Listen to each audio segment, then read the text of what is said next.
আচ্ছা, আমাদের জীবনটা কি আগে থেকেই কোথাও লেখা আছে নাকি আমরা নিজেরাই এর কারিগর? আর এই যে জীবনটা আমরা কাটাচ্ছি, এটাই কি আমাদের শুরু আর শেষ? চলুন তো আজ এই দুটো চিরকালের রহস্য নিয়ে একটু গভীরে ঢোকা যাক। মানে যে প্রশ্নগুলো যুগ যুগ ধরে মানুষকে ভাবিয়ে তুলেছে। তাহলে একদম মূল প্রশ্নটা দিয়ে শুরু করা যাক। আমাদের জীবনের প্রত্যেকটা বাঁক, প্রত্যেকটা মোড়, এগুলো কি সত্যিই কোনো এক অদৃশ্য খাতায় আগে থেকেই লেখা আছে, নাকি আমরাই আমাদের পথের চালক? ঠিক এই প্রশ্নটা নিয়েই আমরা আজকের আলোচনার প্রথম পর্বে কথা বলবো। তো আমাদের প্রথম রহস্যটা হলো, ভবিষ্যৎ কি সত্যি লেখা? মানে আমাদের জীবনে যা কিছু ঘটবে তা কি আর বদলানো সম্ভব না? চলুন ব্যাপারটা একটু তলিয়ে দেখা যাক। বিজ্ঞানের চোখে দেখলে এই রহস্যের কিন্তু দুটো আলাদা আলাদা উত্তর পাওয়া যায়। একদিকে আছে নিয়তিবাদ বা ডিটারমিনিজম। এটা কি বলছে? বলছে যে এই মহাবিশ্বটা একটা বিশাল ডমিনো খেলার মতো। মানে প্রথম গুটিটা পড়ার সাথে সাথেই কিন্তু বাকি সবগুলোর পতন একদম নিশ্চিত হয়ে যায়। আবার ঠিক এর উল্টো দিকে কোয়ান্টাম ফিজিক্স বলছে, না, ভবিষ্যৎ আসলে একটা ছক্কা খেলার মতো। ফলাফল কি হবে তা পুরোপুরি সম্ভাবনার উপর নির্ভর করে, আগে থেকে কিছু ঠিক করা নেই। এই যে নিয়তিবাদের ধারণা, এটা নিয়ে একটু ভাবলে কিন্তু মাথা ঘুরে যেতে পারে। মানে এই মতবাদ অনুযায়ী সেই বেগ ব্যাঙের মুহূর্তে যদি মহাবিশ্বের প্রত্যেকটা কণার অবস্থান আর গতিপথ ঠিক হয়ে গিয়ে থাকে, তার মানে কি দাঁড়ায়? দাঁড়ায় যে আমাদের এই মুহূর্তের আলোচনাটাও কোটি কোটি বছর আগেই নির্ধারিত হয়ে গিয়েছিল। ভাবা যায়? অবিশ্বাস্য, তাই না? কিন্তু বিজ্ঞানের জগতের বাইরে আধ্যাত্মিক দৃষ্টিভঙ্গি কিন্তু একদম অন্য একটা সম্ভাবনার কথা বলে। এ কথাটা একটু ভেবে দেখুন তো। গন্তব্য হয়তো স্থির, কিন্তু সেই পথে হাঁটার স্বাধীনতা আপনার আছে। এর মানে হল, জীবনের মূল কাঠামো বা লক্ষ্যটা হয়তো ঠিক করাই আছে, কিন্তু সেখানে পৌঁছানোর জন্য কোন পথটা আমরা বেছে নেব, সেই স্বাধীনতাটা আমাদের। আর এই ধারণাটাই কিন্তু ভাগ্য আর কর্মের মধ্যে একটা দারুণ মেলবন্ধন তৈরি করে।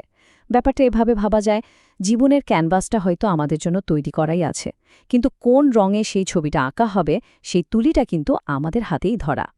আচ্ছা, ভাগ্য আর স্বাধীনতার এই বিতর্ক থেকে এবার চলুন আমাদের দ্বিতীয় গভীর রহস্যটার দিকে এগোনো যাক। আমাদের এই জীবনটাই কি সব?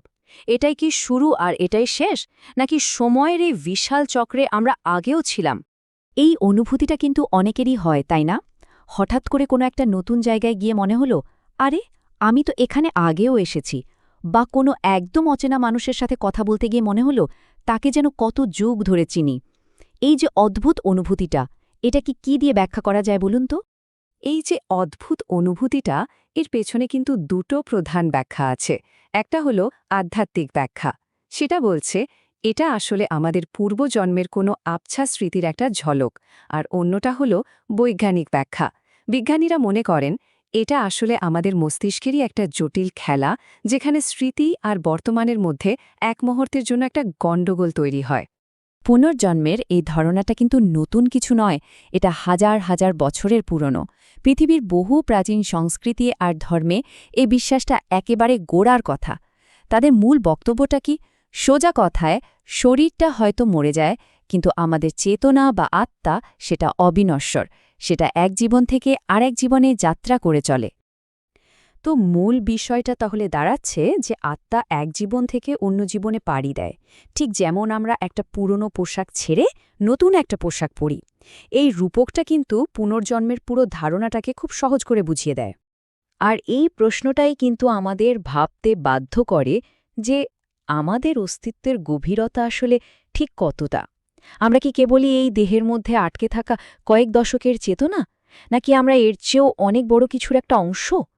তো এই যে এত বিশাল সব রহস্য নিয়ে আমরা কথা বললাম, এরপর প্রশ্নটা এসে দাঁড়ায়, তাহলে আমাদের করণীয়টা কি?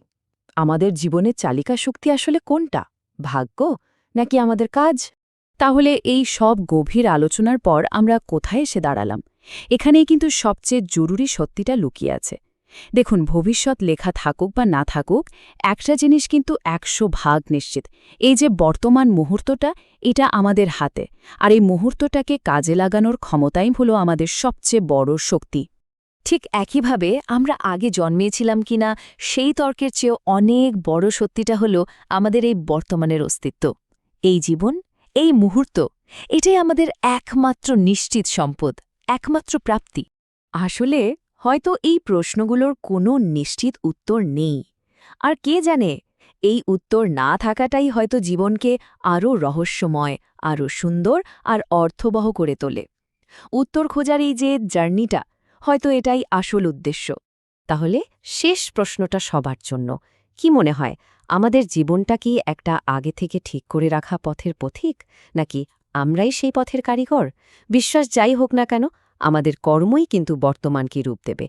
ভাবনার ভারটা না হয় আপনাদের ওপরই রইল।